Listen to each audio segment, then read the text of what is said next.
Hello and welcome, friends and fellow digital hoarders. We are excited to be here again with you this week. Surprise, without Doc. Surprise, Doc is not here. He has a reason this time. Very good reason this week. We will not make fun of him for not being here. So all thoughts and prayers are with Doc while he is out. We do have a special guest with us this week, though. That lovely theme song you just heard. Hey, Chris. Do you know who made that song? No idea. No idea at all. What'd you think of it, though? It's trash, man. It's terrible. I'm a true artist, baby. That's how it works. I remember when you did it, you were like, "It sounds like it's like you're doing a horror movie podcast." I'm like, "No, it's great." I had a lot of fun putting that together. It was a cool. Hold on, say something real quick. Hello. Son of a biscuit. We lost you. You lost me already? Something's happened. You guys are breaking up on my end too.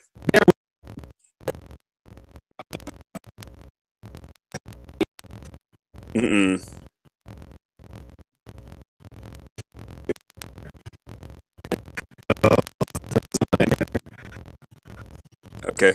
Can you hear me now? What the fuck is going on? Check. Chris, can you hear anything? I can hear you. I can hear you guys kind of. He's saying words. Hey, can chat here, Chris? Because we can't. Can you guys hear me? Check. This fucking show. Why the fuck did it switch over? I don't know. Figures. Give us 2 seconds here. This is so stupid. I'm gonna leave and rejoin. There you are. There we go. We bring something once a week. I can barely hear you guys too. You're breaking up on my end. All right, hold on. But I should be able to make out enough words to have a conversation, hopefully. Everybody. Yeah.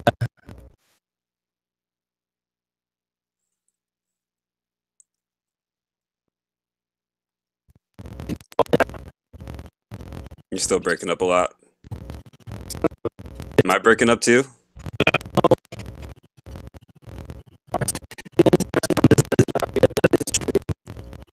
I can't hear you guys at all now.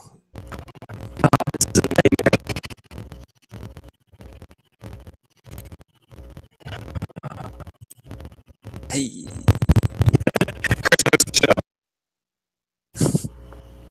Ooh, there's some home. Yeah. Now. Oh, there you go. Okay.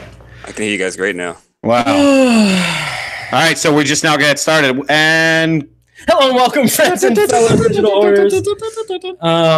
Anyway, so Chris designed our theme song. That sound design is very good. Our sound design is not as good. No, we suck.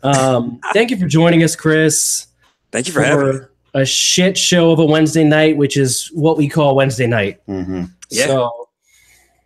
So hi. Great. I just took all the wind out of my sails. And that's the show, folks. See you next week. Thanks for Thank you for joining us.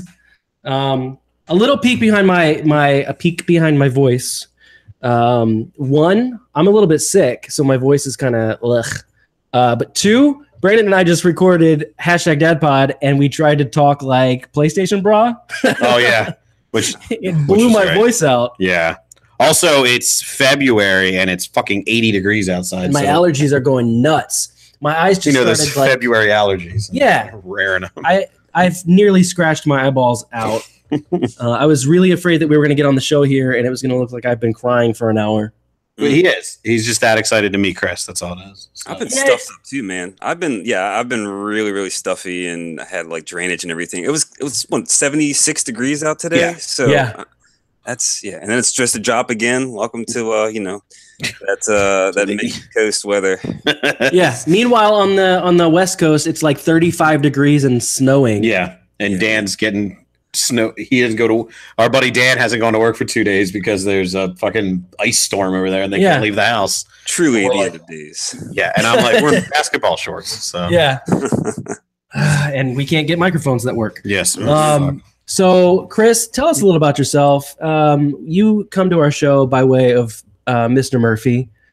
How long have you guys known each other? How did you come about making our theme song before we even started our show? So do you talk about your employment, Brandon? Yeah, it's known. I just don't go. This is what I would say before he goes into that, and this is my sweet caveat.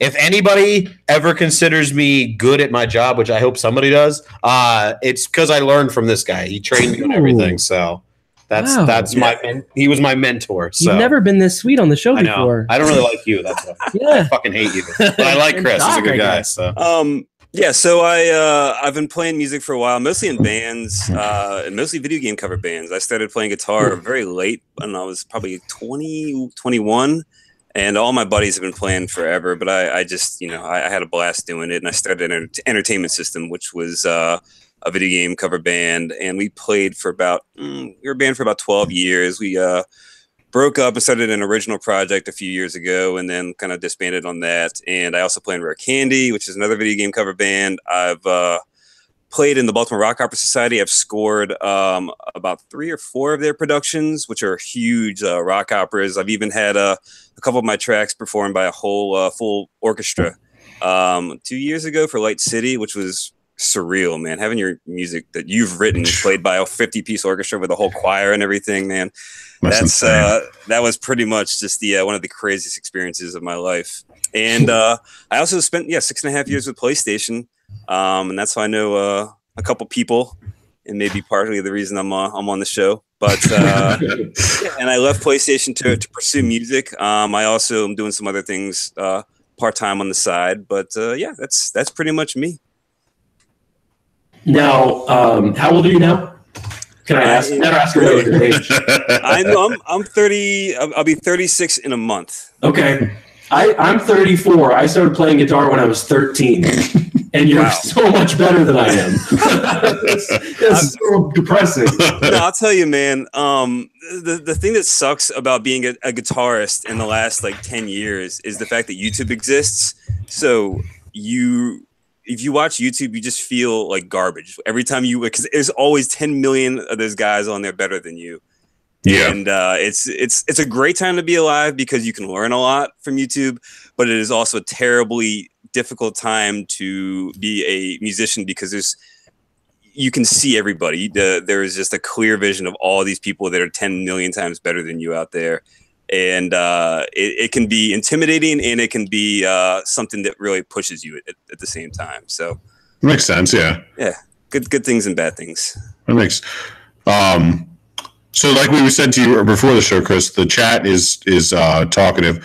They're telling Alden that his mic sucks right now. So my mic sucks. No, Alden's mic sucks. So I guess I'm echoing. Am I still echoing? Because this is a nightmare. You're echoing a little bit, yeah. I'm using a $2.50 Wii U Turtle Beach headset. I'm not joking. I bought this at Toys R Us on clearance for $2.50, and I've used it for all the podcasts I've been on for the last 3 years. It sounds fucking good, actually. Yeah, right? Apparently mine sucks too. I'm going to Toys R Us. I'll be right back. I can tell you, we've had a lot of audio issues on the show. Not for weeks though, and it's wait till we get exactly. We've gotten it all kind of fixed. Wait till you get the audio guy on. That's how it works. Yeah, that's pretty much. So you can tell us how much we suck. It says I have a super deep voice, according to the chat. All right, I'm going to restart our audio setup, which is. So, Chris, talk about. Tell us about your gaming history and go. Okay, my gaming history. All right. Well, I came out of the womb with an Atari 2600. So, I've been literally gaming since I came into this world. And I remember getting my first NES when I was 5 years old. Metroid was definitely the game that really just got me into video games. I was really into Atari, obviously, before that. But the Metroid series and, playing it with my dad and making maps and just kind of having that camaraderie with him for the first time was really huge for me. And, I pretty much was a Nintendo kid for a while up until my PlayStation days, and then switched over to that, and got really, really into the greatest game of all time, Castlevania Symphony of the Night. There's no questioning about that because it is hands down just my favorite of all time. And then you fast forward to now, I'm playing PS4. I've actually been doing some PC gaming. for the first time in a long time, which has been pretty sweet. I don't know, man.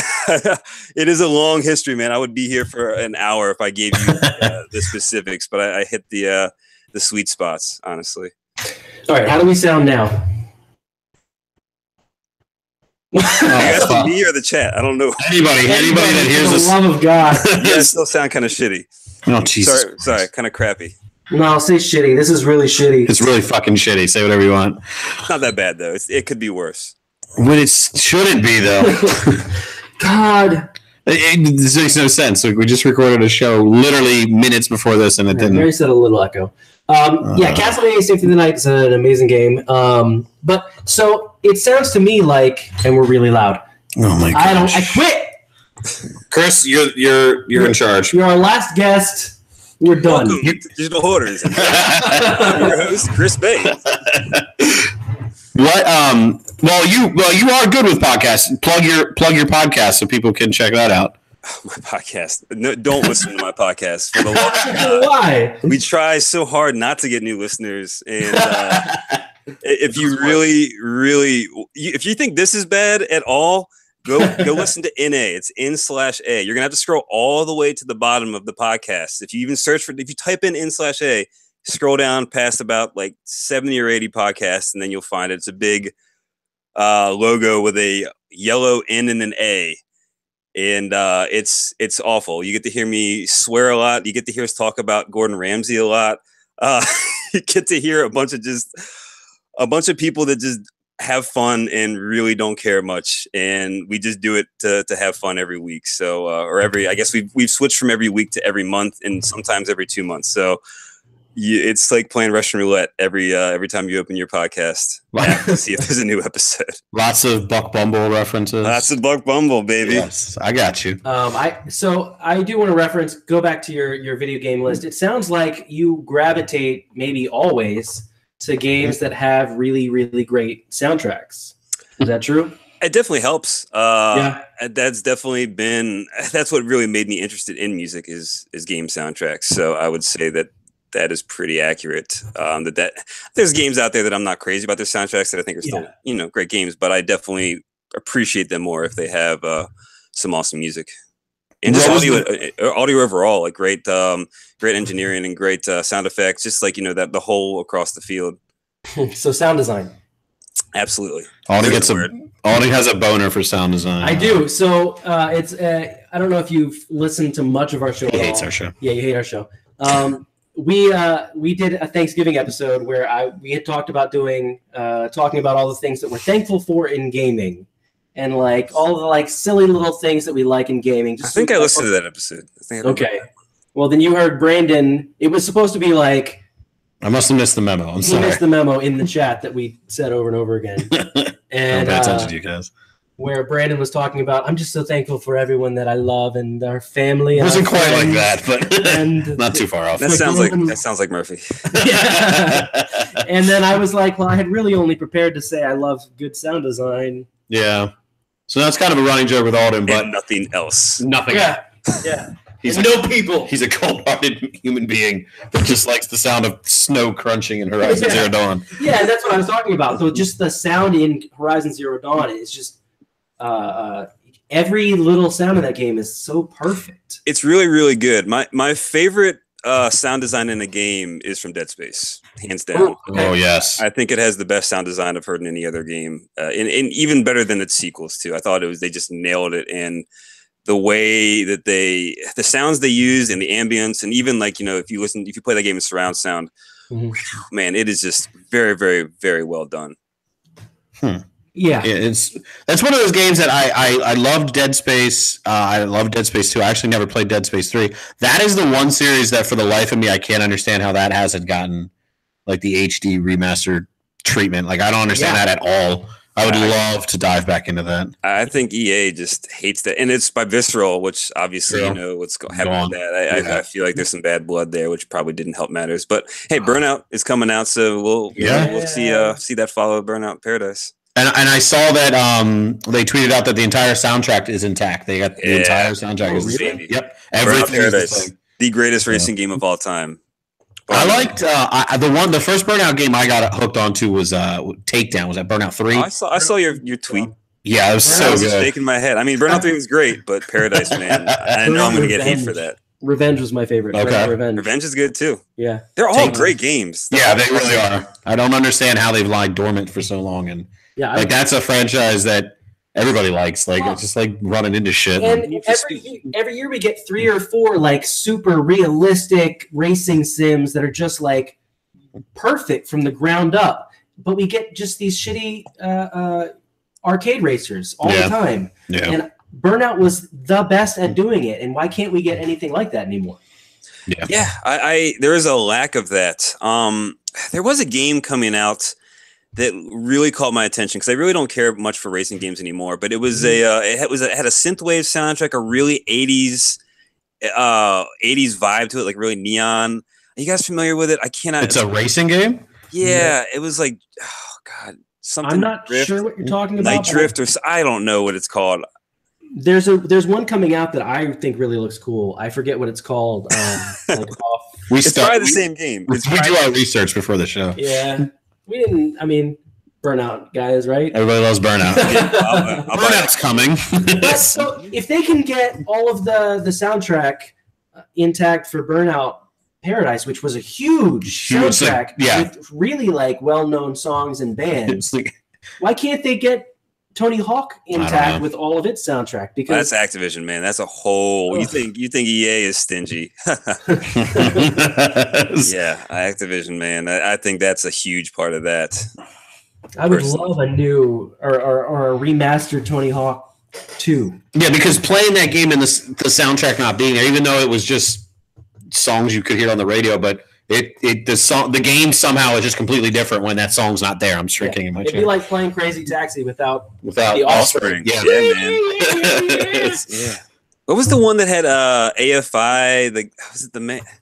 God, I cannot remember the name of the song. It was in Rodney Mullen's video. But that's Tony Hawk is how I got introduced to AFI, and I am a huge AFI fan now. Like it introduced me to so many bands. Like all those games that had those soundtracks, really got me into a bunch of bands that I would have never listened to.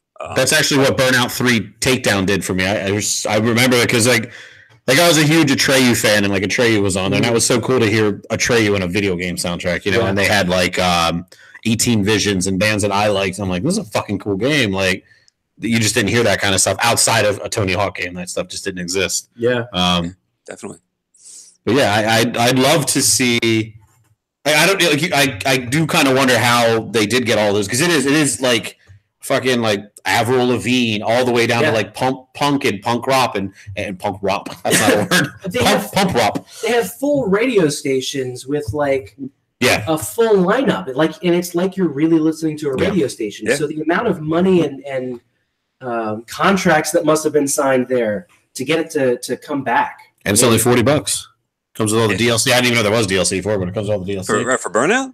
Yeah, the Burnout remaster. More DLC than pretty much half. I guess I never touched them. I just played base game. Big Surf Island, man. Like that was a game in itself, and it was like I think it was $8 when it came out. It was dirt cheap. It was a different time, man.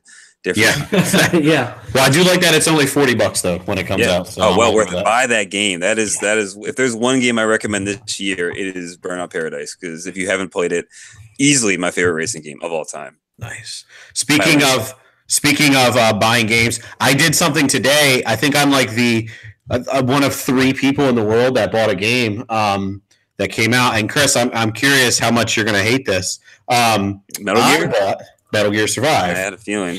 I don't care. Hey, man, more power, man. I don't care about that game, but if they want to keep trying to get the series rolling, I do what you want to do.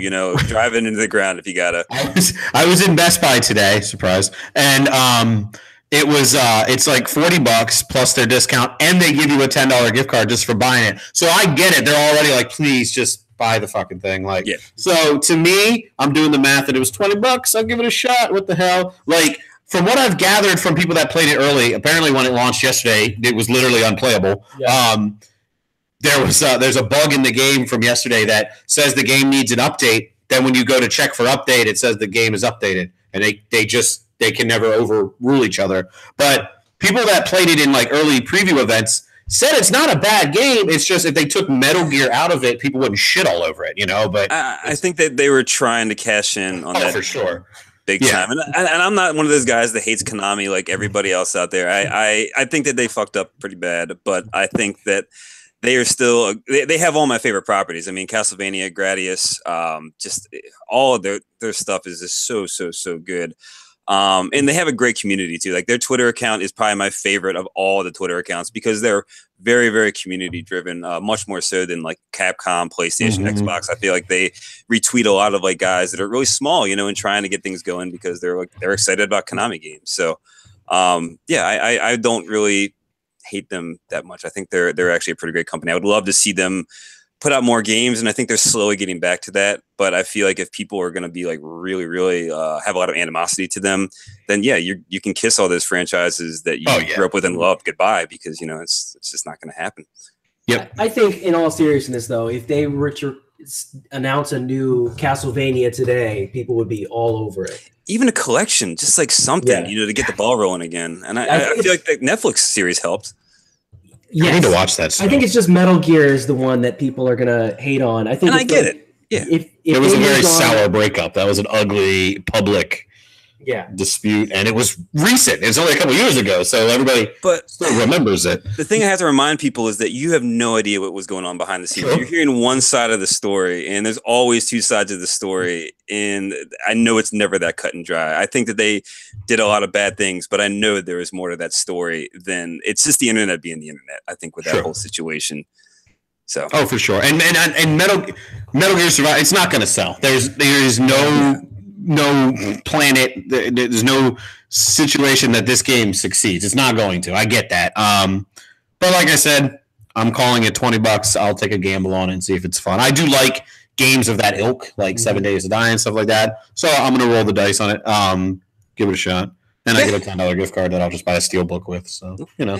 Let me know, man. Let me know how it is. I'm curious to get your opinion because, I mean, I'm probably not going to get it, but it's more out of pure curiosity. It's one of those games I'm just like, I was looking at, it was kind of like the Resident Evil game that came out that was by the guys that did SOCOM Confrontation. You remember that game, Umbrella? Umbrella Corps. Yeah, that came out. It was just a fascinating game to me. I was just like, I don't know what this is, and I don't really care about it, but I just kind of am curious about how it does and just like people's reaction to it. It was just the same kind of deal as that, I would say. Terribly is how it did. Yeah, correct. Very poorly. Things like fucking $4 on every flash sale, and I'm like, it's not worth the $4. $4. Nah. That's when I'll pick up Metal Gear Survive when it's $4. Fair enough. So, Chris, this is the portion of the show, or at least it would have been the portion of the show if we hadn't had all those audio issues. That we're talking about what games we're playing right now. What have you been playing lately? Well, I pretty much play one game all the time. And not all. I don't play as many games as I used to, honestly. But I play Overwatch. I am huge into Overwatch. Oh, okay. I've been playing it constantly since it came out. I know you guys are big PUBG players. I don't have an Xbox yet, anyways. So I have not had a chance to check that out. It looks really fun too. It looks kind of in that same vein of just like kind of ridiculous, just sandbox craziness. A little bit of MOBA in there. Am I right on that? No. On PUBG. No MOBA at all. Okay, no MOBA at all. So it's more of just it's a shooter. I mean, it's a shooter. Straight up shooter. Yeah. It's to be honest with you, the thing about like PUBG and then Fortnite Battle Royale is for us, Fortnite Battle Royale is just a better game. It does takes everything that the PUBG formula is and just makes it better. Now, if Doc were here, he'd be booing us, and Doc lives and breathes PUBG still. Yeah, and streams it all the time. Streams it like 9 to 3 every single day. It's a hot game still, man. That's the game for streamers at the moment. It is a fun game. It'll get its hooks in you. But to be honest with you, like if you were looking to sit down and try a game of just to see kind of what all the talk is about, I would just download Battle Royale. It's free. Yeah, it's free, and it's fucking fun. It's just a fun game. It's just it looks great. Drop in with 100 people and see how long you can survive. I've had a lot of people. You have to stop playing Overwatch though to play it. Oh well, that's never going to happen. I've also been playing Monster Hunter World too. I've got about 90 some hours into that, so I've definitely put my fair share of time into Monster Hunter World. It's I think it came out like 90 hours ago. Well, I wasn't even gonna buy it. I had no intention of buying the game. I really wasn't into the beta. I didn't like the older games. And my buddy just was like, "Hey, you want a free copy of mine?" He got an extra copy, and I was like, "Sure, man. I guess I'll try it out." You know, he's like, "Well," because all our Destiny squad had moved over to that, and I had left Destiny, and they were kind of like, you know, they kind of wanted to play with me again. So they're like, "Hey, I'll just grab this, hop on with us, at least play with us a little bit, you know, check it out." And I definitely got hooked on it, man. I caught the Monster Hunter bug, and the game is awesome, and just it's monotonous and awesome. Like I love it. It's like someone had a great analogy for it, and it was, I can't remember exactly what it was, but it was something along the lines of, you know, watching an action movie while doing your taxes. And I was like, that's just nailed it, man. That's exactly what Monster Hunter is that whole vibe. Is there's so much monotony, and just, you know, a lot of like stats and, you know, working on getting your builds right and armor and weapons, and there's just numbers. And then when you actually go out and play the game, though, it's great. It's a blast, and especially if you're playing with friends. Mm-hmm. I know you're playing it, right, Alden? Some. The problem is there's too much to play right now. And I want to get through Celeste, and I picked up Subnautica on sale a couple weeks ago. I had to play through Rime for our Digital Hoarders Backlog Club. I want to play Rime. That's on my list. Well, play it now, and then at the end of February, we will talk about it on Discord in our Digital Hoarders Backlog Club, along with all of the fans of the show. All 12 of them. Oh, can't hear you guys now. I don't know if that's just me or the chat, but chat can let you know.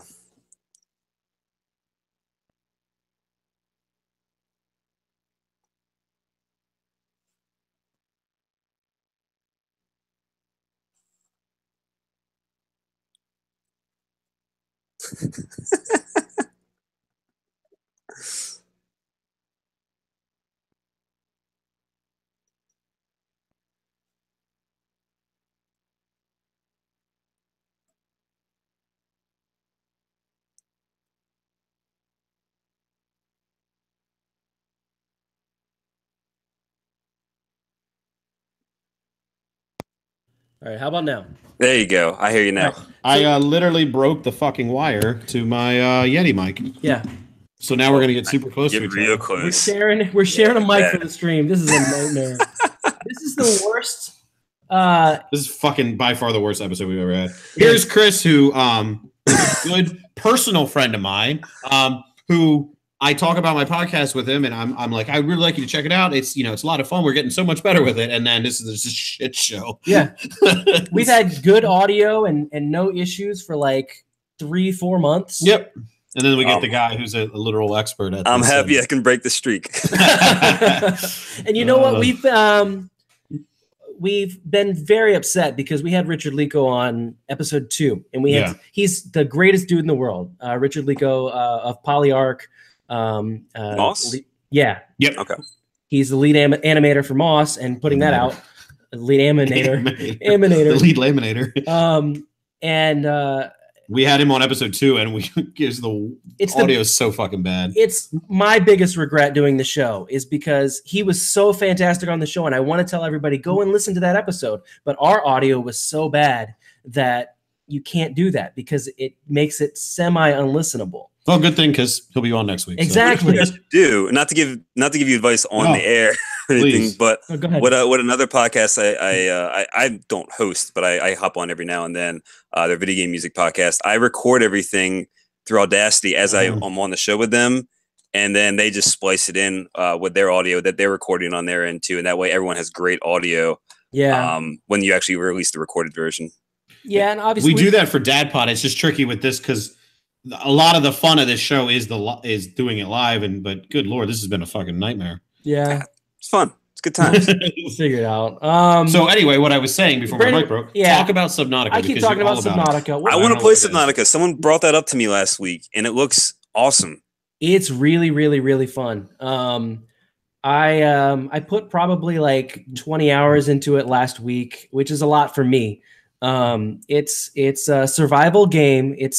I want to say it's similar to Minecraft in that, I mean, it doesn't look like Minecraft at all, but it's similar to Minecraft in that you need to get You need to feed yourself. You need to drink water. You also need to constantly upgrade your equipment. You start out, you're in a spaceship that crash lands on this alien planet. I mean, it doesn't look that alien. It looks a lot like Earth. It looks like you're in a nice tropical water. You're in the Caribbean. You crash landed in the middle. There's no land around at all, as far as you know. And then you don't know anything else. So you're in the water. You're in this little escape pod. So it's tiny. And then as you grow, you just shocked yourself. This is a great episode. This is the worst, Chris. I'm sorry. I'm happy to be a part of this one. Yeah. So anyway, as Brandon calls an ambulance, Ark. So you're in a little escape pod, and you have to upgrade your things as you go. So you start out, and you can only breathe for 35 seconds, or you only have 35 seconds that you can be underwater. So then you want to get a scuba tank, and then later on you want to upgrade that so you can be in the water longer. And then there's animals in the water that are trying to kill you if you get out far enough. You start to learn the areas in the land that the terrain that you can go, and then where you need to be scared when you go there. So you're constantly trying to upgrade just so you can get further and further. So it's No Man's Sky underwater. It is a lot like No Man's Sky underwater, except it's not. It's not. I don't know what you call it. It's a game. It's not roguelike, you know. Gotcha. It's not randomized. Okay. They designed this world to be what it is. So everybody has the same story. It's essentially the same story. Right. And it doesn't get like just confusing. You know, you start to learn, okay, I go here, I go here, I go here. We're gonna have to amputate Brandon's hand. But that makes it a lot better, I think, than No Man's Sky, because you can look online and say, hey guys, where did you find this? You know, you need to find different ore to upgrade your ship. And then as you go, you can build a base. So you build your own underwater base, and then that grows, and you have different rooms, and then you can build a scanner room. I mean, there's just so much you can do. I think my problem with it, and it's probably the same thing that a lot of people love about it, is that at a certain point, it becomes kind of unclear what you should do. It's pretty straightforward for the first 5 or 6 hours. Okay, I'm going to go here. I need to upgrade this. I need to upgrade this. I need to get this suit so I can go to this ship and explore it and figure out what's going on there. From that point forward, it's just kind of like, Is it a constantly progressing forward, or does it have like Metroidvania where you're doubling back, or are you constantly pushing for like the No Man's Sky comparison? You're supposed to constantly be pushing towards the center of the whatever the fuck. Yeah, I never played No Man's Sky. It's more like, in that way, it's more like Minecraft. You've got where you started, and you're probably going to build a cool base there, and then you're going to branch out, but you're always going to come back. Coming back to the base. Or you're going to eventually say, you know what, I found a good spot. I can set up a base here, and I can make this my new base of operations. Okay. You also build bases in Metal Gear Survive. Do you build bases? Plug. Oh my god! Can you please be careful not to hashtag Konami. Hashtag paycheck. Damn straight. Don't touch it. Fun fact was, while sitting there doing that, I went, I'm surprised this didn't shock me. Is it on? It's not on PS4 yet, correct? It was supposed to come out last year. I know. No, it's not. It's only on PC right now. It's coming out for everything. I thought it was on Xbox One. I don't think it is. I might be wrong on that. I just thought it was on Xbox last year, and then everyone was like, "Where's the PS4 version?" No, unless it's in early access on Xbox One. But maybe, I think it's just on PC. Okay. It's in development for both Xbox One and PS4, so it should be out later this year. But I played the whole thing with. It's on Game Preview. Okay, according to the chat. Dan Rodriguez to the rescue. Thanks, buddy. But I played the whole thing with the PS4 controller on the PC, so it works fine with the controller. It's ready. I mean, I'm sure it'll be ported over soon. I think it just left early access on PC, so yeah, it'll be out in a few months. It's really fun. Like I said, there's too many games right now for me to play. So as soon as it got to that point where it was like, I don't know what I'm doing anymore, and you just have to go out and try to scan and find new parts to build so that eventually I can progress and figure out more of what's going on in the world, because there is a story there, but it's very I don't know, it's very light. I mean, I like that. It's kind of Metroid Prime, I assume. Yeah, Okay. except even less. I'm fine with that. I guess maybe about akin to Metroid Prime. I think from what I've read, the story does pick up as you progress and you start to realize, okay, this is what really happened, but I don't know any of that, so I don't know how far it gets, because I did kind of reach a point where I was like, I got my fill. I enjoy it. I'd like to come back one day, but I need to get to Celeste, and I need to get to, I had to play Gravity Rush 2. So I can't leave Fortnite. I'm just going to keep playing Fortnite nonstop. So speaking of Celeste, because Chris was in, so Celeste is something that's I want to play Celeste. I haven't played it yet. It's by the guy that did Towerfall. Towerfall, which is hands down one of my favorite multiplayer games of all time. Possibly one of my favorite games of all time. I've had people at my house, probably like 20 people, and we would just all pass the controllers around and just play for hours and hours. It's the only game that I've really done that in a long time with in years. And it's just so easy and intuitive for even people that that aren't really into games to pick up and play and have fun with. That I just got to give it to the guy, man. In terms of game design, he just knocked it out of the park, more so than I think a lot of AAA guys have done so in years. So that's why I really want to play Celeste, is because I want to see what he does next. And the music was also really fantastic from what I heard. I heard one track, and it reminded me a little bit of Chrono Trigger, honestly.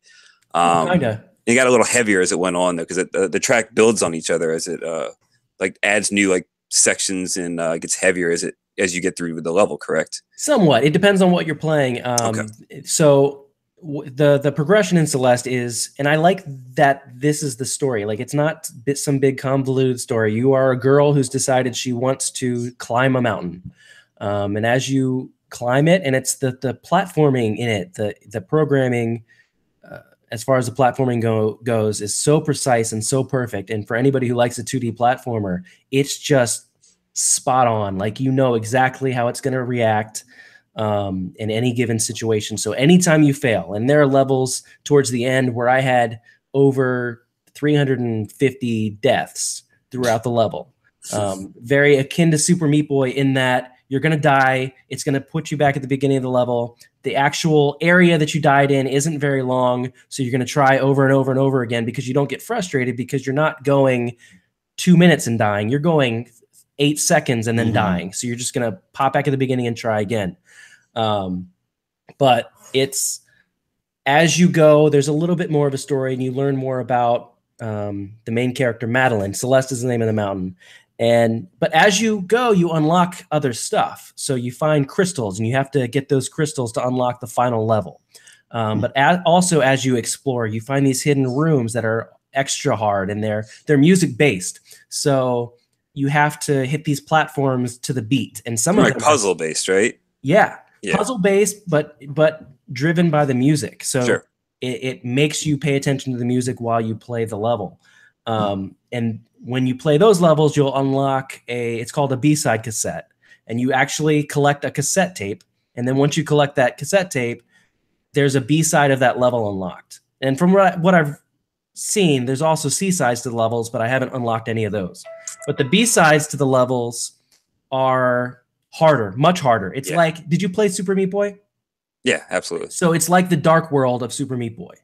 It's the same level, but much harder. But it also has it has a remixed song.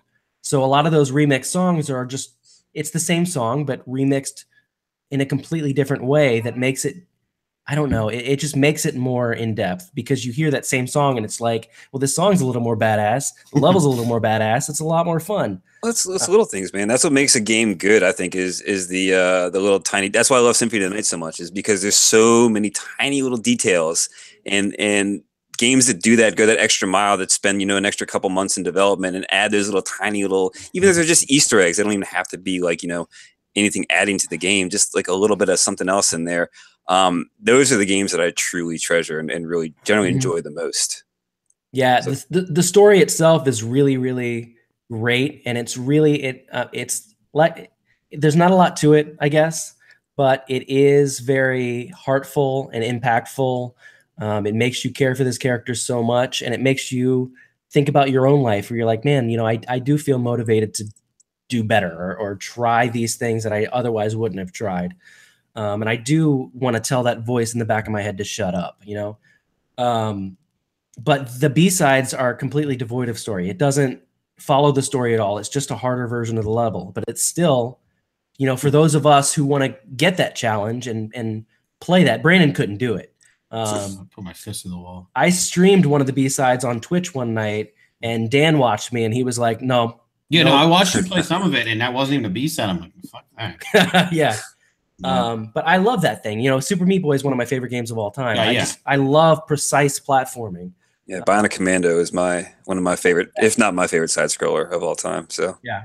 I mean, I grew up on Mega Man. Mega Man is what got me into gaming. So any of these games, I think, just pull that out of me and remind me of sitting there. And it's got to be a combination of all of them. It's the precise platforming where I'm going to keep going, and every time I play this level, I get a little bit better because I realize I have to jump right here, and I have to jump exactly this much.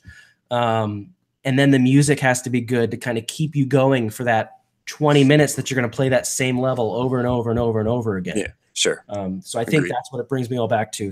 Celeste is one of the best 2D platformers I've ever played. Top 5. It doesn't surprise me at all from Matt Makes Games. Is that still his company name? I don't even know. Okay, yeah, that because he just did such a fantastic job with Towerfall that I was dying to see what he did next, and I'm glad that he really knocked it out of the park a second time. That makes me happy. Yeah, I never played Towerfall, but now it's on my go back and playlist, which sucks. You have to play with friends. You have to play with other people. You guys should do a stream of it. It is. Yeah, Brandon, it's a good look. It's a great local co-op game. Really? Yeah, you play it?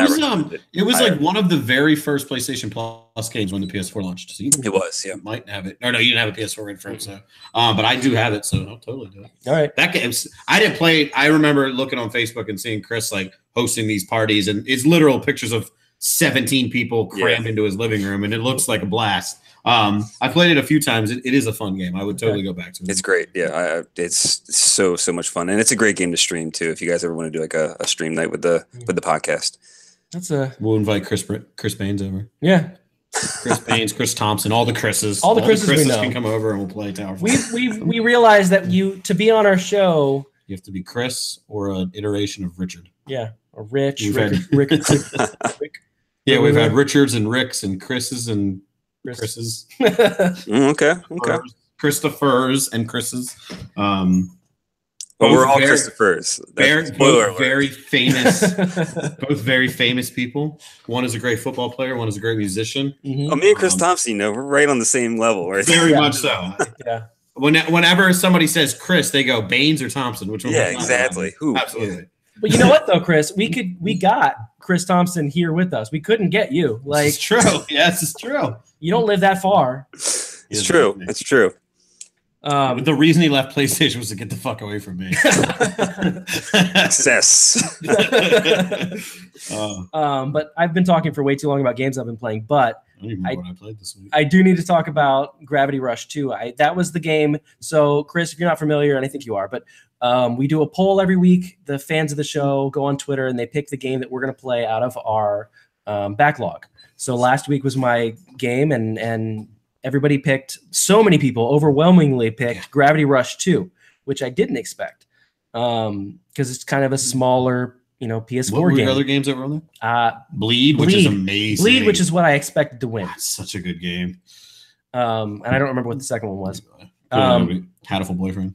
Oh yeah, you're right. That's what I voted for. That was the only poll I've done that I voted. So I wanted you to play that game. I haven't played it, but the trailers I've seen and the people I've talked to that have played it, it's one of those games that I'm dying to check out one of these days because it's so off the wall and ridiculous. Yeah, I'll play it eventually. There's another one they gave away for free. That's why I own it because they gave it away for free. I own it for free too. Did they?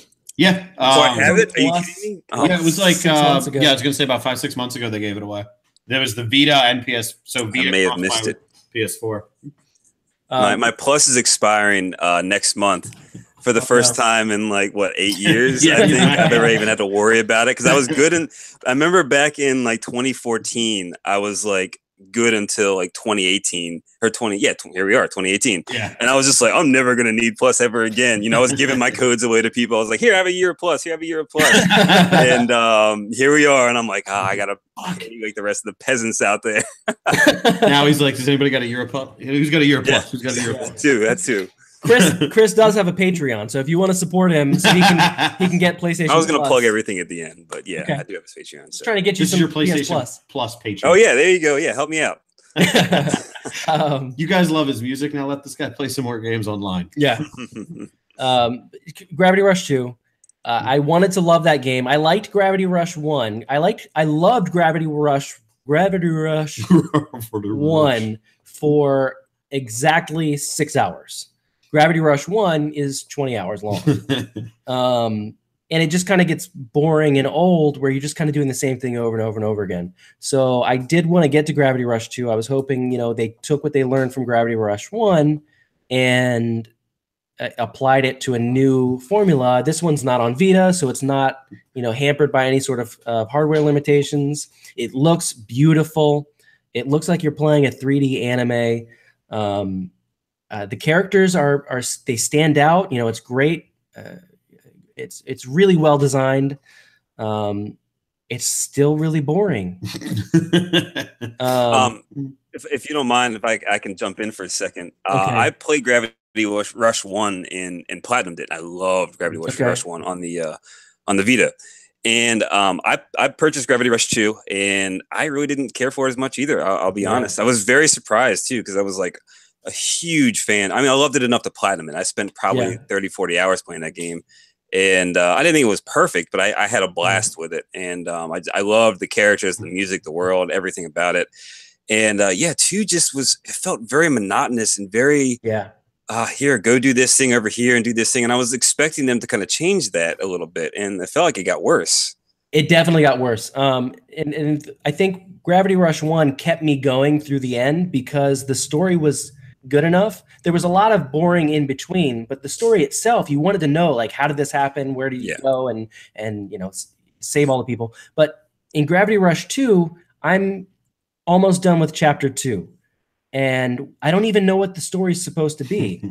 And there's so much of just, hey, to progress in this level, you're going to have to go get me this wire.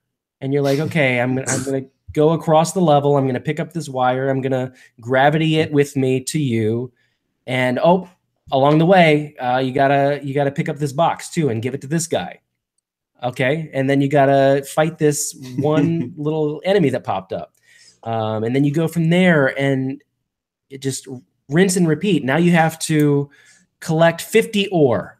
And what do you know? After you get about 10 ore, a bunch of enemies pop up, and you have to do the same exact. The combat doesn't change. You're doing the same thing over and over and over again. And then, after you get that 50th ore, what do you think is going to happen? A bigger enemy is going to pop up, and that very predictable, very, very predictable. Yeah, and that bigger enemy isn't like, it doesn't change a whole lot. It's bigger and it's stronger and it has more points of weakness that you have to hit, but you still hit them the same way and you still do the same thing. Sometimes they do look kind of like giant crabs. And you're just trying to hit the same spot. It's just it's rinse and repeat over and over and over again. And I seriously, I want to love it. Just not grabbing it. That makes two of us, man. I got maybe, I guess, a quarter of the way through it. And just I ended up putting it down, and I was so sad about it too, because I really, because I loved the first one. I loved it, and the music is so good in the second one too. Like, I love the sound design of those games. Yeah, and there's so much to love about it. There's something wrong with it, and I was the same way last night when I decided, you know what, I'm done with this. Like, I'm turning it off now, and I'm never going to go back to it, and that sucks. Yeah. So it's a bummer. I wanted to love it, and it's. I'm sure it's for somebody. Somebody out there loves it, but as I get older, I find I get jaded. I'm much more of a jaded gamer as the older I get, and it's harder and harder for me to find stuff that I'll actually stick with, and it's a depressing feeling. Honestly, I'm not gonna lie. but it's also helped me, I guess, spend time on things that I probably should be, to move my life forward. Yeah. So I spend a lot less time playing video games. But the cream of the crop kind of comes to the surface, and I'm much more willing to dedicate more time to one thing like Monster Hunter World or Overwatch or Destiny or something like that than I am some of these other games that I'll pop in and I'll dabble a little bit and play it for maybe an hour or two and then just kind of fall back out of it and go back to where I feel comfortable. Yeah. I don't know anybody in the world that's played. I mean, obviously they exist, but I don't know anybody that's played more Destiny than Chris. I didn't like Destiny 2, just like Gravity Rush. Man. Exactly. I thought Destiny 2 was not a very good and well-designed game. I thought that they did not learn a lot from the first game, and broke my heart. Not having that Marty O'Donnell soundtrack really hurt too. So it comes back to the music. It does, man. Yeah. I mean, that wasn't the main reason. There's a lot wrong with that. And Bungie, that's a whole nother conversation, but their whole shady stuff, man, really, really upset me in a way that a lot of companies that have done this very similar things. Because Bungie's always been that company that has had great communication, even since the Halo days. They've always been that lovable company that you always want to root for. And I feel like even with Destiny 1 and into the expansions for that, they were great. But once Destiny 2 came around, I just something changed. And the CEO I know had stepped down a year or two before. But yeah, they changed, man. And I just really am not a fan of Bungie. Like, I really don't like the company now. Like, I actively don't like them. And I even just deleted all the Destiny stuff off my system because I was like, if you're gonna act like that, I mean, if you want to be redeemed and pick yourself up and dust yourself off and go back to being the Bungie that I love, great. But for now, you're just acting really shitty. And like I said, I don't want to get into that whole thing because I know that's a whole conversation. But it really upset me. It was one of those things recently that I was pretty upset over. What upset me right there is that's the first time you said whole nother. That's like Chris's, if he had a fucking catchphrase. I told him, if you listen to, I love Chris's podcast, NA podcast, but he constantly says that's a whole nother show. That's a whole nother show. And I texted him once and I'm like, you need to do a segment that's just called Whole Nother with Chris. And then we spend our show going off on tangents. And by the time we get to the end of the show, we are just it's been an hour and a half and we're just starting to cover the topic. We go on so many tangents. So that's why I always say that. Because I always don't want I'm really bad at keeping a show going in one direction. I always go off in different directions. So that's why that is there. Why I say that so much. No sweat here. I say the word "so" a lot too. So I see. Yeah, chat'll know. Yeah, I say a lot as hey, I'm about to talk, everybody. And I edit the episodes. I edit #DadPod, and I'm just like, oh. Well, that's how Brandon knows me. Is he saw me? I gave a presentation to him, a 2-hour presentation about the PS3 and Vita, and that's kind of how we met for the very first time. And he was the only person we really hit it off because I've been doing them for about a year at that point, and I had trained probably thousands of people, and he was one of the only people that came up to me afterwards like, hey, thanks for doing this, I really appreciate it. And I was like, no one's really done that before. No one's actually come up to me after spending hours and hours learning this stuff and dealing with anxiety and dealing with all this stuff, and has been like, hey, just a genuine thanks for doing this, and fast forward a year later, and I'm working he was one of us. One of us. And then Chris left us. So yeah. I may come back one day. You never know. It's true. Oh. Teaser. Ooh, teaser, yeah. So what have you been playing now that we're an hour into the show? I'm here. Well, that's enough. All right, guys. Next topic. We understand why people tune in. It's not for me. To be honest with you, it hasn't been much. It's been Fortnite. I have my PSN account linked up to Sony Rewards, and they do that thing where you get blank amount of trophies and you get money back. So I noticed I was 1 platinum away from getting a $10 voucher. And I'm like, you know what? I'm bored. I'm going to knock out an easy to play. So there's a game called Book of Regrets that I played, which really wasn't a bad game. It was kind of weird. It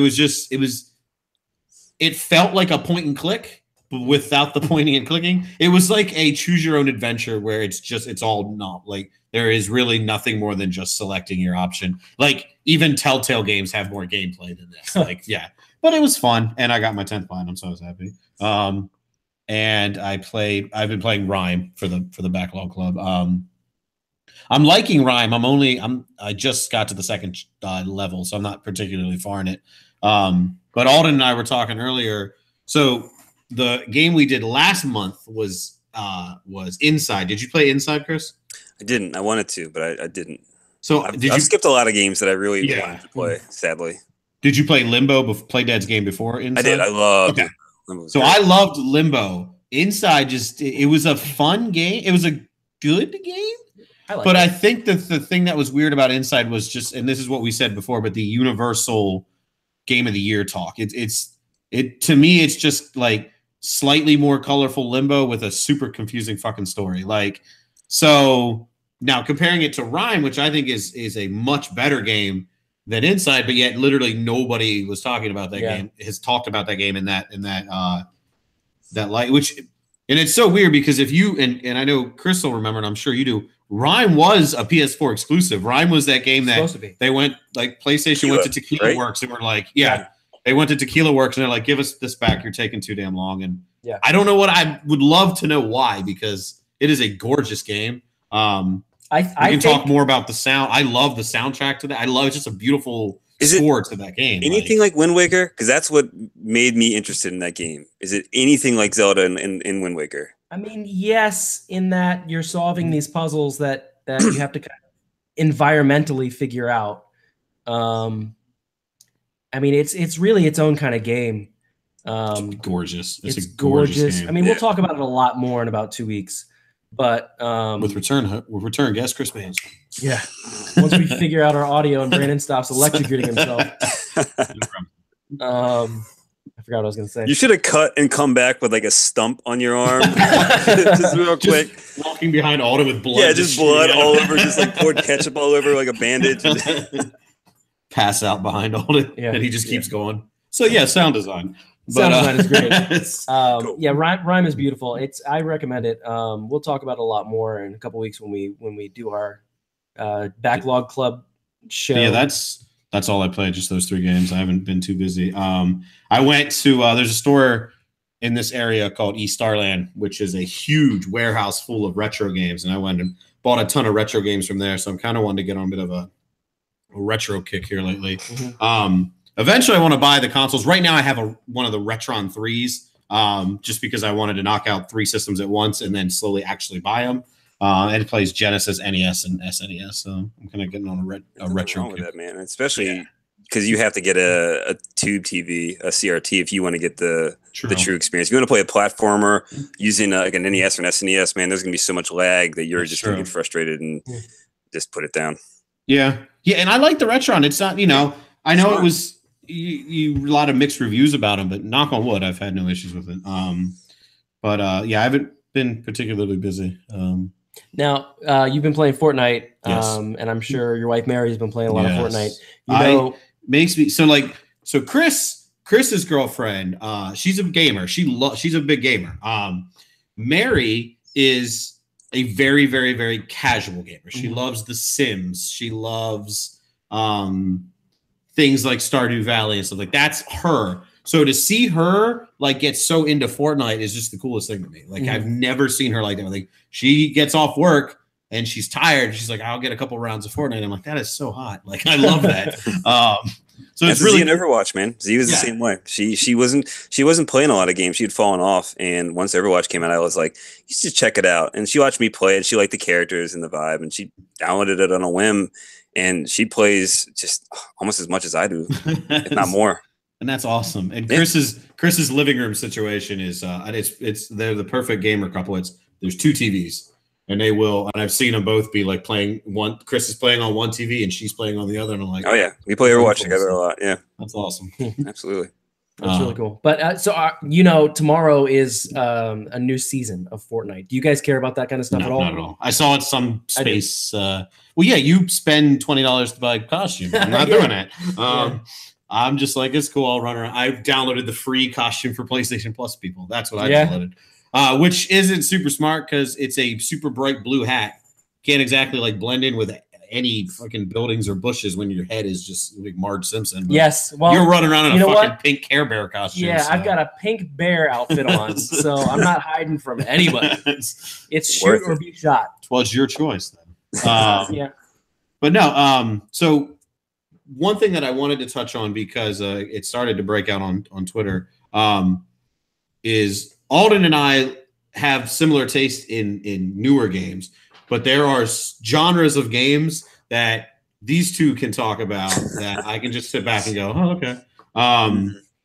So why don't you go off on a mini, because I know we're running late, but a mini JRPG tangent. What was whole nother tangent. A whole nother tangent. What's the first JRPG that like brought you into that whole? What opened your eyes to that world? Final Fantasy, the first one when I was Really the first one. First one, yeah, I played it on NES. I didn't know what I was doing, man. I remember as a kid trying to figure that game out, and it just I made it all the way to the end of the game. I got to Chaos, and I couldn't beat it as a kid. I could never finish it. But I remember just spending hours and hours just grinding because you could do that. You know, it was like the reason I loved it. The reason I fell in love with RPGs as a kid is I remember just getting like the shit kicked out of me constantly, you know, but being able to like spend time and just like fight monsters and, you know, get to that point where you were like strong enough to like progress in the game, like that fascinated me. I'd never seen anything like it before. And yeah, Final Fantasy was the game that introduced me to all that. And that's why it's probably one of my, if not my favorite series of all time. So what about you? Yeah. Well, so I didn't realize it at the time, but the first RPG that I played heavily was a game called Crystalis on NES. Great game. Dude, it was so good, but I didn't realize that it was a whole genre of games at that point. You know, I was just a kid. And I picked it up at a store cheap because, you know, video games at that point were hard to come by. So my parents saw it cheap and they picked it up and turned out to be a game that I just fell in love with. I didn't play anything else like it until Final Fantasy 3 on Super Nintendo. I was over at a friend's house and he was like, you got to play this. And it literally just, I mean, changed my life from that point forward. Just to fall in love with characters like that. I didn't realize it was possible, and the music and the story and the depth and the magic system and trying to teach everybody every magic that you could and find all the secrets and get the secret characters. And from there, like I went like Billy. Like the secret character, Secret character Billy. Final Fantasy 3, secret character Billy. You know what? Funny story though. I borrowed that game from my friend, and I didn't realize what a dick move it was. 10-year-old me. I borrowed it from him, and he had started the game already, and he was like, "Yeah, just play for a little bit." I just kept going and played the whole game on his save. And there's a guy in the desert in that game that I vaguely remember, but he will change your name of your character for you. Yeah. I changed the names of all of the characters to me and all of my friends and the people in my class. So I gave it back to him, and it's just like, what did you do to my people? But from that point forward, I played Chrono Trigger, which just changed my world again, because nothing ever came close to replicating that for a long time. The music in that game was, I had a little like talk back tape recorder, like Macaulay Culkin. What the fuck? Get the car. Macaulay Culkin's here. Was it a tech boy? One of them tech boys? Yeah. I had a talk boy, and I would put it up next to my TV while I played Chrono Trigger, so that later on I could just go back and listen to the songs from Chrono Trigger. I remember I actually was just talking about this on the podcast last week. But my first game, I remember actually sitting down with a tape recorder and recording it, was Kirby's Dream Land. With the first stage, I would just record it. I would just sit there, start the game, and I would just sit there and play it back over and over again as a kid and just listen to it constantly. And yeah, I remember doing that with a bunch of other games too. I was actually reminiscing today with a friend of mine, talking about how great like people have it these days with YouTube having every video game soundtrack ever on it. So there's ever something obscure you want, you can just type it in. But I remember back in the day, I had to take my composite cables and, plug them into my computer and like figure out how to like move everything around and like record the music myself. And if I wanted to, hear a cover of an obscure song, I had to arrange it myself and do it. There wasn't 10,000 other people doing it, at the time. So it was just a very different time back in the day. Back in the day, the kids don't know how good they got it. No, they don't. McCulloch was still a real big actor. The fuck did that come from? I don't know, man. I'll tell you though, man. RPGs were the first games that really felt like big, massive adventures to me. I mean, Zelda I would classify as well, and I kind of consider Zelda an RPG. It really depends on that's a whole something you can. There you go. I almost said it. That's a whole nother one. A whole nother topic for a different time. But Zelda 2 had a lot of RPG mechanics. Yeah, absolutely. No, the Zelda 2 is one of my favorite Zelda games in the franchise. I know it gets a lot of universal hate, but when it came out when I was a kid, Zelda 2 was not what I wanted at all. Yeah. It wasn't until I went back and played it as an adult that I really got it. Oh, yeah, I played the heck out of that game. I could never beat it. It was just like Final Fantasy. I just could never quite finish it because I could always get to the end, but it was so hard. Yeah. Man, I love that game. Drastically different games. For me, it was just, I don't know. I don't know why I never went into RPGs. Like the first time an RPG was, I remember like being introduced to me, I don't even know what fucking number it was. Final Fantasy VII. It was a Final Fantasy game. Probably was. Yeah. My buddy Ezra was he loved it. He loved that game. And when I would go to his house, he would be playing it. And I would sit there and be like, I have no fucking idea what's going on right now. And to be honest, because I sat there watching and had no fucking clue what it was, I was like, never going to play one of these games. I just never did. And to be completely honest, the first time I picked up an RPG and was like, you know what? Fuck it. Everybody loves RPGs. Why don't I don't understand why I don't play them. Let me just, figure out what's going on. I remember going into GameStop and I said, hey, give me one of them RPGs. Give me one of them RPGs with is mechanic hacking in it. But no, it was, and I went to the guy and I was like, I don't really play RPGs, but I heard this game's really good. And it was The Witcher 2. And he goes, you've never played RPGs, you're going to play The Witcher. That's literally the last one you should play. Yeah. And I'm like, I got this. And then I played, I'm like, I should have listened to that guy. I don't know what the fuck is going on here. And that turned me off of him for a while again. And then it's an action RPG too. It's it was just, but it was me being like, it says RPG in it. I'm gonna. I think that's a good starting RPG though, man. I feel like The Witcher isn't that dense game. Though. It's very dense. You're right. Yeah. But I feel like it's not one of those games where you have to like read an encyclopedia before you start playing it. I feel like it. True. I mean, I haven't played 2. I played the heck out of 3. But out in here. Sorry. Yeah, Brandon's my family just got here. Yep, my wife's home. Normally they wait until we finish the show, but they're here. Wait, I thought she was in the chat. She was. She was she driving in the chat? No. She hasn't been on the chat for a while. So when we record, my wife Mary, I say Chris has met Mary many times, but goes to Alden and Tanya's house, which is 2 minutes down the street. So yeah. Oh, okay. They go there with all the kids so that all the kids are in one house. Maybe that was it. Maybe they just got to the point where there were. They're like me. They don't know what the fuck we're talking about right now. Yeah. What are they talking about? RGPs, RPGs, and tac packs. But yeah, Witcher 2 is a tough RPG, I think, to start on. It's the gameplay wise, it's not that in depth unless you want it to be. But I don't know. It's not. It's a lot more rough around the edges than The Witcher 3, and I haven't put a lot. I have of time. The Witcher 3, and I haven't played it either. But again, like, have you played any turn-based RPGs? Remember what I told? Go. Sorry. Go. This is a great show. This is a nightmare. This is the worst show we've ever recorded. Fucking by far. Yes. Chris, you're fantastic. The first time. Oh, am I? So I remember, and then I remembered like playing like a turn-based RPG, and I didn't like them. I didn't like waiting my turn. I'm like, this doesn't make any sense. We're in battle. I'm gonna stand here and be like, your turn. What you got? And the first time that I really liked a turn-based RPG was Costume Quest, the Double Fine game, and I absolutely love that game. And I'm like, yo, these games are really fun. And then it was the Stick of Truth.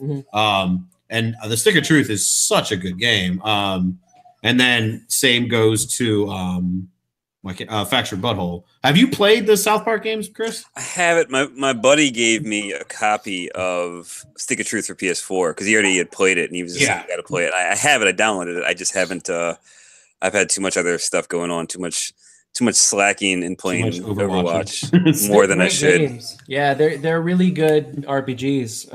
I've heard great things. Yeah, they hold up well for RPGs. I mean, even if they were just RPGs and it wasn't the humor and the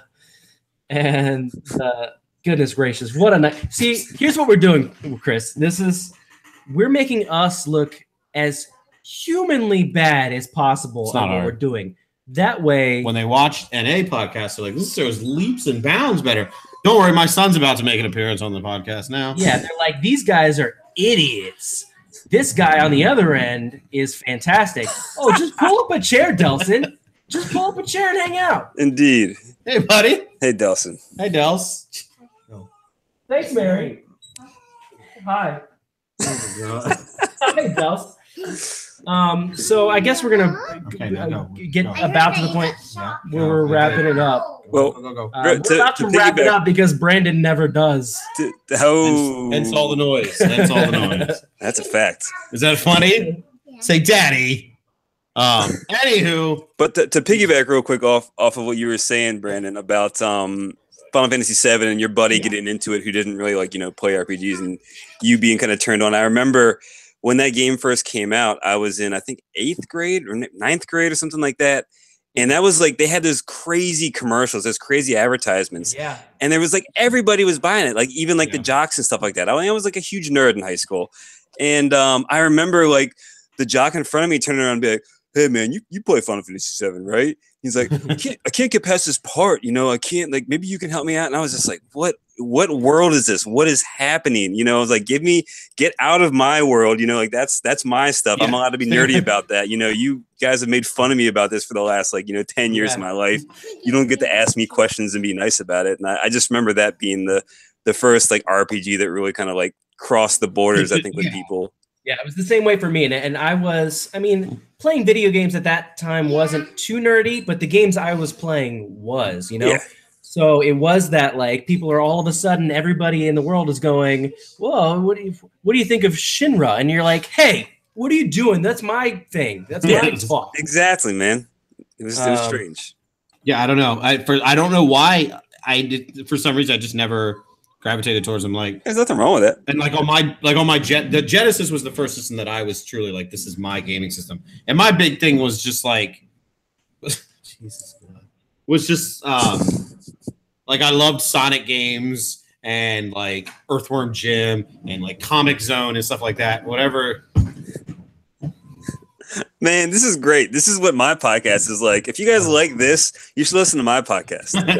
There's no kids that pandemonium and just madness all the time. There is one third of that show. I swear it's like sometimes he forgets he's on this show. I love when Noel's like, "Wait, what? What was that now?" He just forgets where he's at sometimes. Noel's the reason that show is as good as it is. He's amazing. But Alden's getting. You just lost your spot. I'm letting Delson in because why not? Come on, bud. It's all downhill from here. Delson's going to do his 3 favorite game poll, whatever. Delson, what's your favorite video game? Batman. Good talk. Good man. Yeah, I don't know. That was just always my thing. Was more like, I guess, what do you call Earthworm Jim? Like action platformers or they're not really, like platformer. That is what I played, and like even the super random ones like the Noid from man, like cool Spot and Noid and Cool Spot were the best. They were super great games, man. Like, why can't we get great licensed like food service? Yeah. I want to play a game as the Little Caesars guy. Yeah, pizza. Like I want that. Yeah, the Doritos Xbox 360 game. I remember those. Yep. Oh yeah. Then I downloaded because I was like, "Oh, free achievements! Don't mind." Yep. Yeah. And then Burger King had their games that you got with Sneak King, Big Bumpin'. I only played Sneak King. I had all of them because he was like, "Buy a Whopper, get a game." Hell yeah. Yeah. But anyway, I'm gonna fast forward to my poll because my fucking house is about to explode. So, as you know, as Alden said earlier, we'll pick 3 games. This week, I'm going strictly retro to go along with the theme of the past 20 minutes, I guess. Number There's one, no RPGs in there. there is no RPGs. There is no RPGs. He didn't buy any. No, I'll tell you what. When next time I come to East Sterling with me next time, and Okay. you fucking pick me out something to play. Okay. All right. All right. So first game on there, they're all NES games. Is Where in Time is Carmen Sandiego. I remember playing Carmen Sandiego games on the NES and loving it, and my wife enjoyed them, so I snatched that up. Second is a terrible game, but I had to have it. I did try to play this like the day I bought it, and I reminded myself how awful Friday the 13th is. This is an awful game. LJN, baby. Do not know what's happening in it, but I had to have it. And a Chris Baines favorite is the NES Jaws, which if you guys haven't heard, Chris does a cover of the Jaws. Is it like I don't know how I haven't played. It's just a medley of all the music in the game, which is Okay. there's almost no music. And the funny thing about Jaws is, as a kid, I could never beat it, and Okay. I remember just trying so hard, and I just never could finish that game. And I remember trying to capture footage when I was capturing gameplay footage for my YouTube video, starting it up and starting the game. And I went through, I was like, okay, this is going to take me a while to like get to the point where I can like actually get, because I covered the end, like one of the songs where you actually fight Jaws, and that's at the very end of the game. Okay. Which I was like, I've never seen what that looks like, but I needed to get there. So I have that footage to play when I actually, Gotcha. get to that part of the song in my YouTube video. So I went through, and my first playthrough, I beat the game in 7 minutes. Damn. I had to do 2 more playthroughs to get enough footage because I beat the game so fast. As a Holy kid, shit. couldn't get anywhere. I didn't. It's like Dark Souls, man. They don't tell you anything, and they expect you to like kind of know how the game works. And I had actually watched a few playthroughs, so I kind of had the mechanics down now that I was an adult. But yeah, just that game's terrible and awesome. Such a humble brag. Like, I didn't have enough footage for my video So because I was too just damn too good at the game. I guess, yeah. What can I say?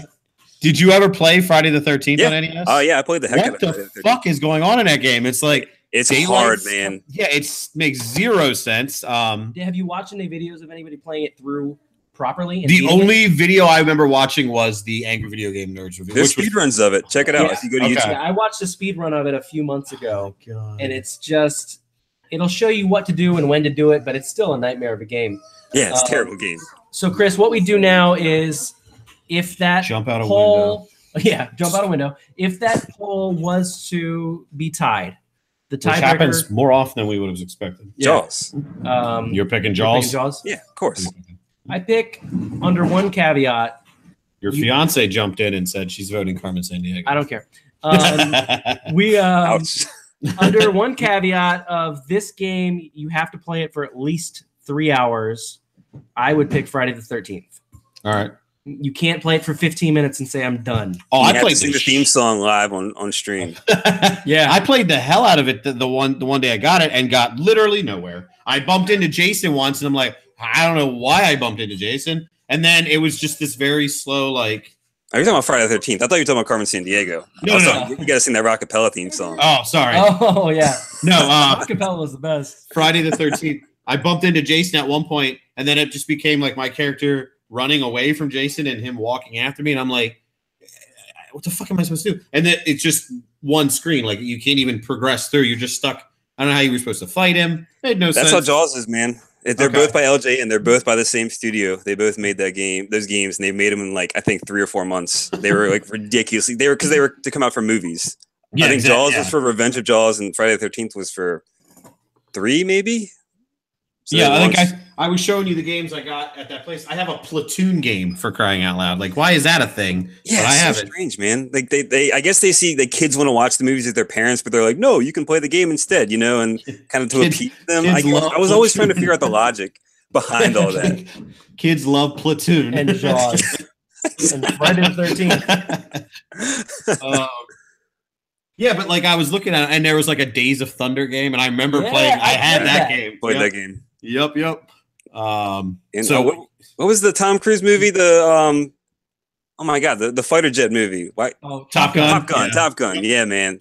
That It was- atrocious game on NES. Ooh. it was mind-boggling. I was walking around that store, just the amount of movie-based games for everything. I do have I know one I didn't show you. It was Back to the Future NES game as well. Is bad too. That's what I've heard. I've heard that game is atrocious. Terrible. But I was like, you know what? Hey, it's JGN again. There you go. LJN. LJN, sorry. That's what they did, man. They did all those licensed games, and they just spat them out in like a couple of months. Yeah.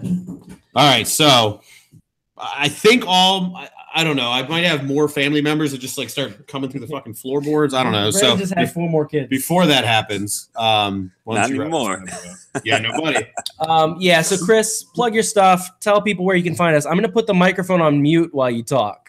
Okay. All right. You can find me on YouTube as Chris Baines, Baines Music. I do a new song every month, a new video game cover. Throw up some originals here and there. And I just started a Patreon as well. So if you like my music on there and you subscribe, if you sign up for my Patreon, even that's just $1 a month, you get a MP3 and WAV, like a high quality version of each song. And there's other things on there too that you can sign up for. But I just started it 2 days ago. I don't really have many people on there. But yeah, and YouTube, I could always use more subscribers because I don't have a lot of people on there yet. So just clicking that button does, even if you don't watch anything or anything like that, it means a lot and really helps me out.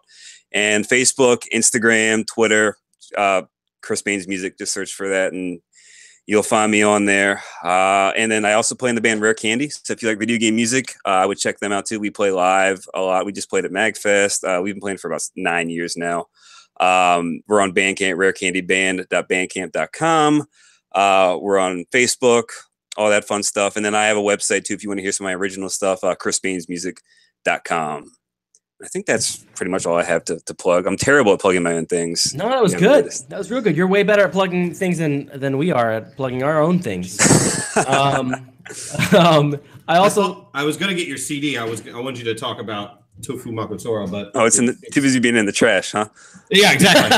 I didn't know where the trash can was. I was trying to. Yeah, you gotta dig it up, man. It used to when we used to sit over on the table. It used to be propped up behind us. But then when we moved studios, which was moved over 10 feet, it's in my car now. But I want everybody to listen to that album because it's fucking amazing. So. Yeah, and all my stuff is on Bandcamp as well. If you want to just check it out, it's just 99 cents for each track. So that helps support me in my studio costs. Absolutely. We'll after the show, we'll put up a link to your YouTube, to everything. We'll link everything so everybody can get to it. Fantastic. YouTube, your Patreon, everything. My son. And we talked about it a bit before we started the show, and I don't want to divulge the amount, but it does cost you a bit of money to put these songs together. Yeah. So anything you can get, anything you can do to help offset that cost, you guys, it'd be fantastic. Even $1, yeah. Like I said, it goes a long way because it adds up every time.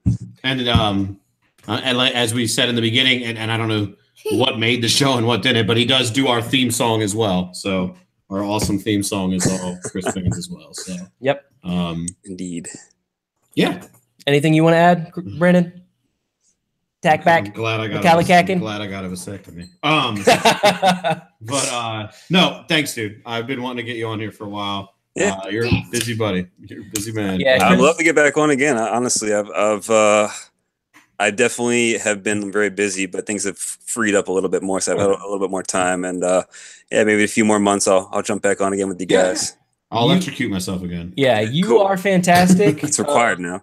Of course. You have officially been added to the list of people we want to get back on when we're not having technical issues. Yeah. You welcome to that list. Welcome to that short list. Yeah. Then Lico will be on next week, so he's off that list then. So we got to get you back on. What about Mike's don't break? God willing. Delson, no, for the love of God, do not. You have to turn the computer off. That'd be a very abrupt Delson, end to our show. Please don't. Yeah, next week we're gonna have Rich. Fitting. It would be a fitting end, is what you meant. It really would. Next week we're gonna have Richard Lico back on to talk Moss. Moss is out next Tuesday. Everybody get it. If you have a PSVR, get it. If you don't have a PSVR, get a PSVR and then get Moss. They have a giveaway going on too for a PSVR bundle on Amazon, so check that out. Yeah. And plug. All PSVRs are currently on sale for $199 and $299. So now's the best time to get a PSVR. I'd never stop working. Don't do your I never job stop right working. now. You know who trained me how to be such a good salesman? Chris Baines. Yeah, and then he left, and now he's not talking about it at all. I know, but I'm still here. I got stuff to win. All right, let me lose this. Yeah. So, Chris, thank you for joining us. Chat, thank you for sticking through all of our microphone issues to electrical issues to electrocutions to 1.21 gigawatts, 1.21 gigawatts to 900 children. Yeah. It's been a fun episode, I think. I'm not sure. I'm gonna have to sit at home and reflect and try to decide how I feel about it. It's been like a 90% Alden episode too. Has it? It really has. Oh, but it's because you said you were losing your voice. So you're like, let me just talk the entire time. Yeah. Let me talk the entire time while Brandon kills Alden and I have a lot in common. So yeah, we have a lot more to talk about. I'm upset. We absolutely do. We didn't talk about Super Mario RPG. We didn't talk about the music in nowadays and in like Nier Automata. I want to ask you about Nier Automata's soundtrack. Oh, I need to play Nier Automata. That is one I'm dying to play, and I played the demo and loved it, but I haven't actually gotten the game. That's your job. The demo is nothing. We can't talk about this right now, but join us next week, Digital Hoarders, as we talk to Richard Lico, and there are fewer children throwing toys in my face. Yes, Delson. Okay, Delson. Can you say goodbye, everybody? Goodbye, Offie. Oh my God. What? That wasn't even a word. Can you say I'm Batman? Say I am Batman. No. No? All right. Okay, well, that'll do it. That about sums up our episode. Seriously. What else could possibly go wrong? And look, another child. I don't even think this one's mine. I think it's just formed from the fun. Savannah? All righty. Say this has been Digital Hoarders episode 24. Go ahead.